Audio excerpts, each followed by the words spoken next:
ડીસા શહેરમાં ટીપી મુદ્દે ફરી વિવાદ સર્જાયો। ડીસામાં સાચા ખોટા ખેડૂતોનો વિવાદ શરૂ થતાં મુદ્દો ટોપ ઇન ટાઉન બન્યો।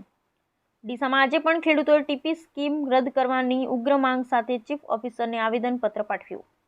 ડીસા શહેરમાં પ્રથમ વખત અમલમાં મૂકનારી ટીપી સ્કીમનો મુદ્દો છેલ્લા 10 વર્ષથી વિવાદમાં સપડાયો છે। ડીસા શહેરમાં ટીપી સ્કીમને લઈ ખેડૂતોમાં પણ બે જૂથ હવે સામસામે આવી ગયા છે। ડીસા શહેરમાં ટીપી સ્કીમના મુદ્દે ભાજપના અંદરોઅંદર વિવાદના કારણે ચર્ચાસ્પદ બની રહ્યો છે, જેમાં ખેડૂતોએ પણ હવે અસલી નકલી ખેડૂતો બનાવી દીધા છે। ત્યારે ગઈકાલે ખેડૂતોએ ડીસા નાયબ કલેક્ટર સહિત ચીફ ઓફિસરને આવેદનપત્ર આપ્યા બાદ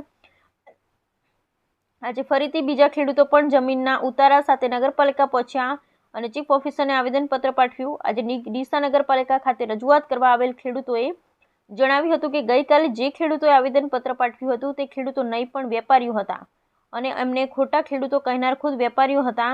અમને સાચા ખેડૂતોને ખોટા કહી ટીપી સ્કીમ લાવવા માંગે છે, જે કદાપી શક્ય નહીં થવા દઈએ અને આજે ખેડૂતો ટીપી સ્કીમ રદ કરવાની ઉગ્ર માંગ સાથે ચીફ ઓફિસરને રજૂઆત કરવામાં આવી।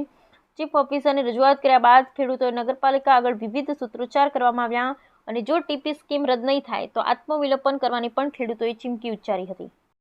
નકલી ખેડૂતો આવી અને આ અસલી ખેડૂતો આવ્યા છે અને ખોટા સાબિત કરવા માટે ચીફ ઓફિસર સાહેબ અને નગરપાલિકાના ટીપીના ટાઉન પ્લાનિંગ ચેરમેનને આવીને આવેદનપત્ર આપી ગયા। એમાંથી એક પણ ખેડૂત નહોતો, 2-3 ખેડૂત હશે, બાકી તો કોઈ મરચાના વેપારી હતા, કોઈ ડુંગળીના હતા, કોઈ લસણના હતા, બટાકાના હતા, ગોળના હતા, એમને કોઈ લેવા દેવા નથી।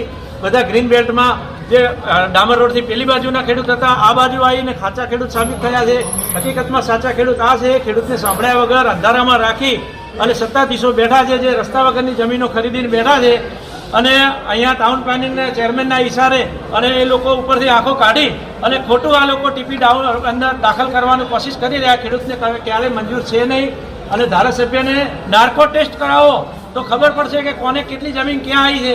આ એકર જગ્યાવાળાને 2 ફાળિયા કરી નાખે, આમનું આખું મકાન જાય છે, આમનું આખું ખેતરના અંદર આગળ પાછળ ડામર રોડ છે, મારે પણ ડામર રોડ છે।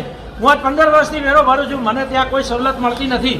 આ લોકો કે સવલત મળશે, ક્યારે મળશે? 15-17 વર્ષથી હું વેરો ભરું છું, મારા વેરાની પાવતી આપને કહેશો તો પહોંચાડીશ અને મારે નથી તો ત્યાં સફાઈ કામદારો આવતા નથી, મ્યુનિસિપાલિટીનું પાણી આવતું નથી, સીસી રોડ કે નથી ત્યાં ગટર વ્યવસ્થા અને આ મોટા મોટું કૌભાડા લોકો કરીને બેઠા છે ગટર વ્યવસ્થાનું, ભૂગર્ભ ગટરનું, અને એમાં મોટી ખાઈકી કરી છે અને એને આ લોકો સાચું સાબિત કરવા બેઠા છે। આ ટીપીને ક્યારે અમે સ્વીકારીશું નહીં।